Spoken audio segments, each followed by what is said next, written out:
The best book to read is the Bible.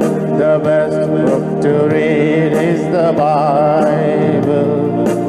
If you read it every day, it will help you all the way.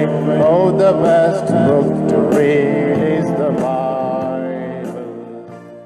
Dear brothers and sisters in the Lord, ప్రభునందు ప్రియమైన సహోదరి సహోదరులారా, today's verse for our meditation is taken from Psalms 96 verse 4. నేటి దినము మన ధ్యానం కొరకు కీర్తనలు 96 4వ వచనం నుండి తీసుకొనబడింది. For the Lord is great and greatly to be praised. యెహోవా మహాత్మ్యము గలవాడు, ఆయన అధిక స్తోత్రము పొందదగినవాడు. If you read Psalm 96, it describes a growing crescendo of worship. 96వ కీర్తనను మనం గమనిస్తే ప్రభులతో ఉన్నటువంటి ఆరాధనగా మనం చూడొచ్చు. There are widening circles in this wonderful psalm. ఈ అద్భుతమైన ఈ కీర్తనలో ఈ ఆరాధన విస్తరించబడుతున్నట్లు చూడగలం. First, God's people are called to sing his praises. మొదటిదిగా దేవుని ప్రజలైన వారు ఆయనను గూర్చి కీర్తనలు పాడాలి అని పిలువబడుతున్నారు. Not just among themselves, ఏదో వాళ్ళ మధ్యలో వాళ్ళ మట్టుకే కాదు, but also to tell of his glory among the nations, as we read in verse 3. 3వ వచనంలో మనం చదివిన ప్రకారం సమస్త జనములలో కూడా ఆయన కీర్తిని ప్రచురించాలి. Now the nations are called on to ascribe to the Lord the glory of his name. ఇప్పుడు సమస్త జనములు కూడా ఆయన యొక్క మహాత్మ్యము, ఆయన గొప్పతనాన్ని గురించి ప్రచురించాలి అని That చెప్పబడుతుంది. we read in verses 7 and 8. అది 7-8 వచనాల్లో మనం See, చదువుతాం. now his people has to tell the nations, and the nations have to glorify the God. ఇప్పుడు తన ప్రజలు జనములకు, సమస్త దేశములకు చెప్పాలి, సమస్త దేశముల ప్రజలు యెహోవాను స్తుతించాలి. And finally in verses 11 and 12, చివరగా 11-12 వచనాల్లో the inanimate creation is brought into the swelling chorus. They are also joining things like the sky and others. దూరముగా ఉన్నటువంటి ఆ సృష్టి, ఆకాశము, ఇలాంటి అవి కూడా స్తుతిస్తున్నాయి.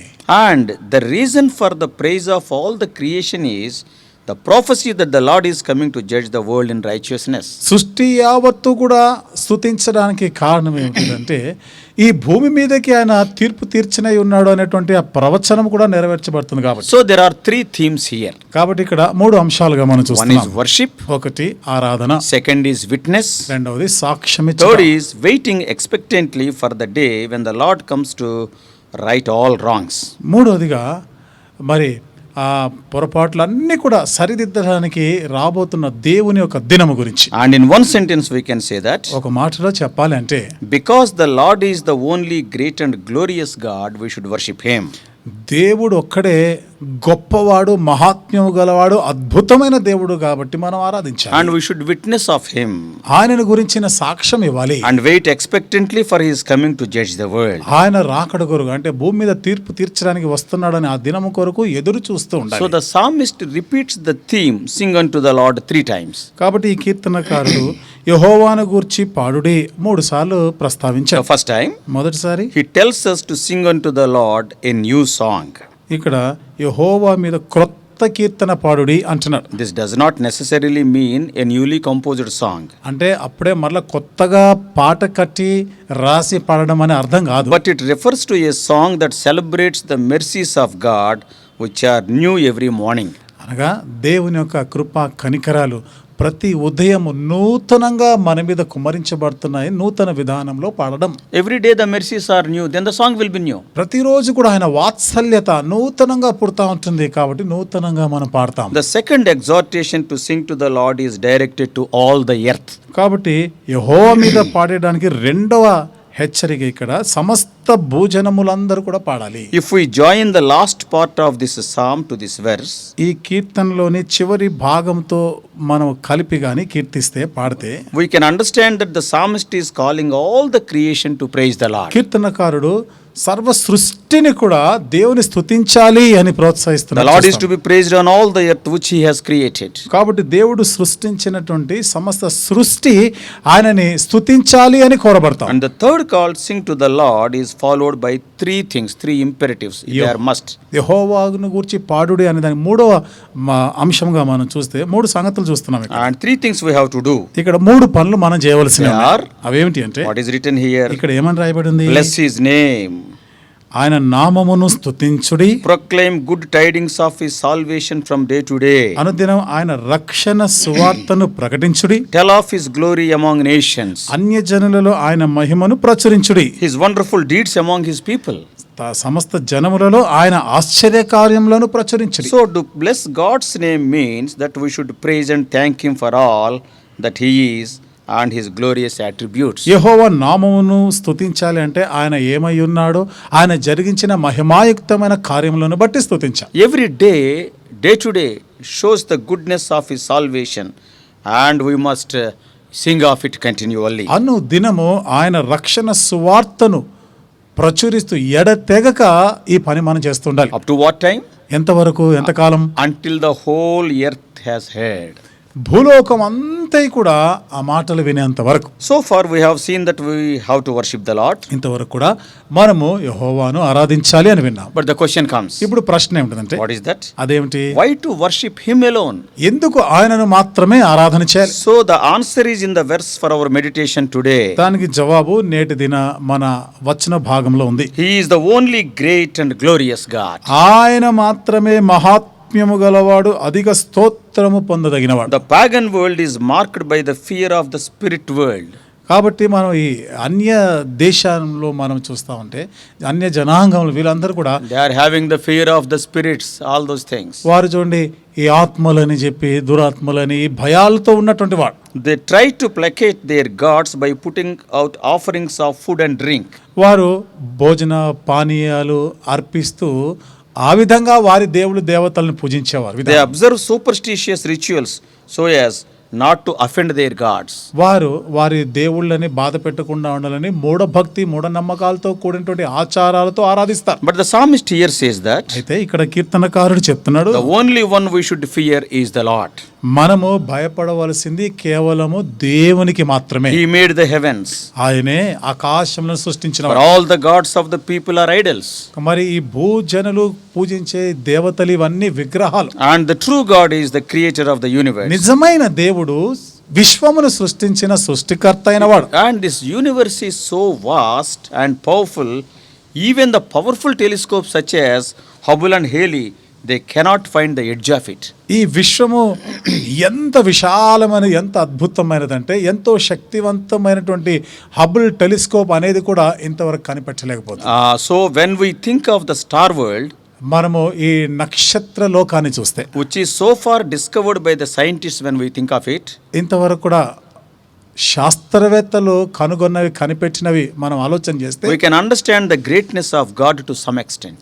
కొంతవరకు దేవుని గొప్పతనం ఏమిటిదో అర్థమవుతుంది.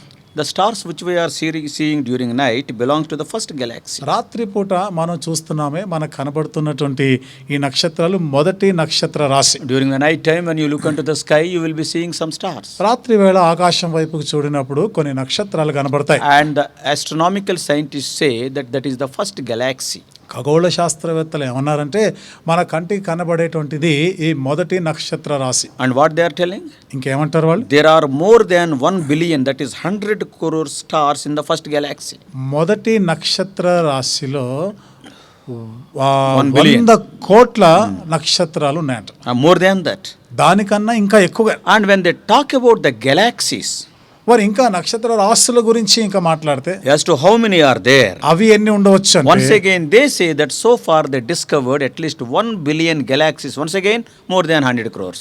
100 కోట్ల కన్నా ఎక్కువ నక్షత్ర రాశులు ఉన్నాయంట. అలాంటివి Imagine.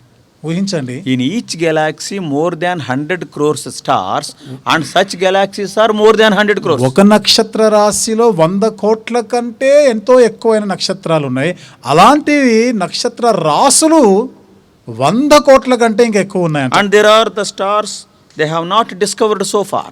ఇంకా ఇంతవరకు ఇంకా కనిపెట్టనివి మరెన్నో నక్షత్రాలు ఉన్నాయి. So we don't know how much discovered creation is still there, undiscovered creation. ఇంతవరకు కూడా ఇంకా తెలుసుకొని కనిపెట్టని తెలియబడినటువంటి సృష్టి ఇంకెంతో ఉంది. One scientist calculated and said, ఒక శాస్త్రవేత్త లెక్కబెట్టి చెప్పాడు, if we travel from Earth's surface to the top known star, భూమి మీద నుండి మనకి చివరిగా మనకు కనబడేటువంటి ఆ నక్షత్రానికి చేరుకోవాలంటే, if you go with the speed of light, నీవు కాంతి వేగంతో కానీ అక్కడికి ప్రయాణం చేస్తే What is the speed of light? కాంతి వేగం ఎంత? Around 3 lakhs kilometers per second. ఒక సెకండ్కి ఇంచుమించు 3,00,000 kilometre. So if you travel with the speed of the light, that scientist said, అనగా ఆ శాస్త్రవేత్త చెప్పిన ప్రకారము ఆ కాంతి వేగముతో గాని ప్రయాణం చేస్తే and it will take more than 2,600 crores of years to reach from earth to the top known star.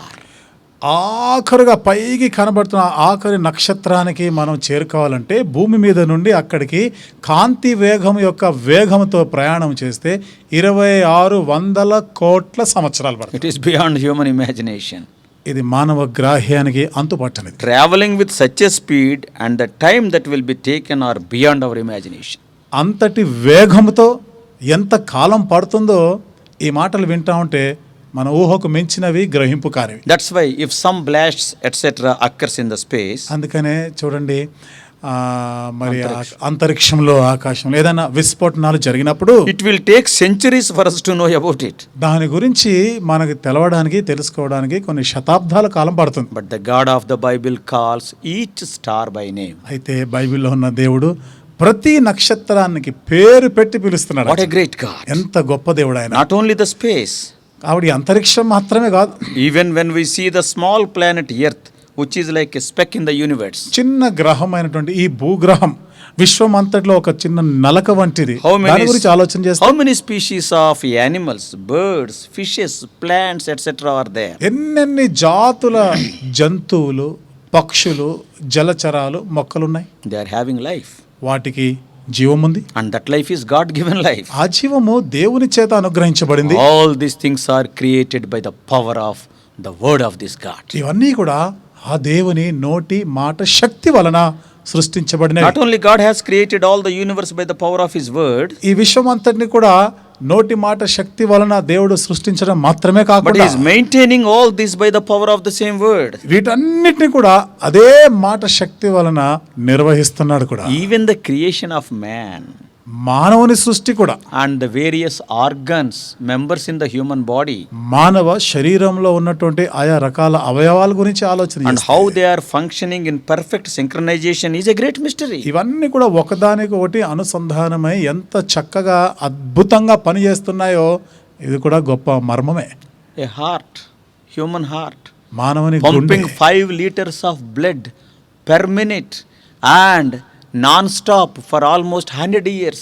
What a great God he is. నిమిషానికి 5 లీటర్ల రక్త ప్రసరణ చేస్తూ ఈ గుండె అలా 100 సంవత్సరాల వరకు చేస్తుందంటే మనకి అంతుపట్టని విషయం. Lungs, ఊపిరితిత్తులు in a fraction of second, it is separating oxygen from all the air that is taken inside. ఒక సెకండ్లో ఆ లోపలికి మనం తీసుకున్నటువంటి ఆ ఊపిరి ఏదైతే ఉంటుందో వెంటనే ఖాళీ చేసేస్తా ఉంటుంది. It will take the oxygen మరి ఆక్సిజన్ and తీసుకుంటుంది. all the other materials, okay, it will send out. మిగతా వాటన్నిటిని బయటికి వదిలేస్తుంది. Same is liver, అలాగే చూడండి కాలేయం కూడా, kidneys, అలాగే చూడండి మరి కిడ్నీస్ కూడా, మూత్రపిండాలు, మూత్రపిండాలు, your digestive system, నీ యొక్క జీర్ణకోశ విధానం, even your eyes and ears, నీ కన్నులు, నీ చెవులు కూడా, your mouth, legs and hands, నీ నోరు, నీ కాళ్ళు, నీ చేతులు, above all your brain. అన్నిటికన్నా ఎక్కువగా నీ మెదడు. The way they are functioning, it is awesome. అవి పనిచేసే విధానం, ఆ తీరు మనం చూస్తే అది చాలా గొప్పది, అమోఘమైనవి. God is great and greatly to be praised. దేవుడు గొప్పవాడు, యెహోవా మహాత్మ్యము గలవాడు, ఆయన అధిక స్తోత్రమునందదగినవాడు. Such a great God humbled himself and came as a human being 2000 years ago to redeem the fallen human race. అంత గొప్ప దేవుడు పడిపోయి పతనమైపోయిన ఈ మానవాళిని రక్షించడానికి 2000 సంవత్సరాల క్రితం తనను తానుగా తగ్గించుకొని వచ్చాడు. What a love. ఎంతటి ప్రేమ ఇది. Just receive him in your heart ఆయనని ఉన్న పాటున నీ హృదయంలో చేర్చుకుంటే చాలు. and be saved by confessing your sins. నీ పాపములు ఒప్పుకొని రక్షింపబడు. Then he will become your own. అప్పుడు ఆయన నీకు సొంతం అవుతాడు. You will become the temple of God. నీవు దేవునికి ఆలయం అవుతావు. Oh, such a great God in you. What a wonderful experience. అంత గొప్ప దేవుడు నీలో ఉండడం ఎంత గొప్ప అనుభవం అది. May God help you to do so. ఆ విధంగా చేయలాగిన దేవుడు నీకు సహాయం చేయనుగాక. May God bless you. దేవుడు నిన్ను దీవించునుగాక.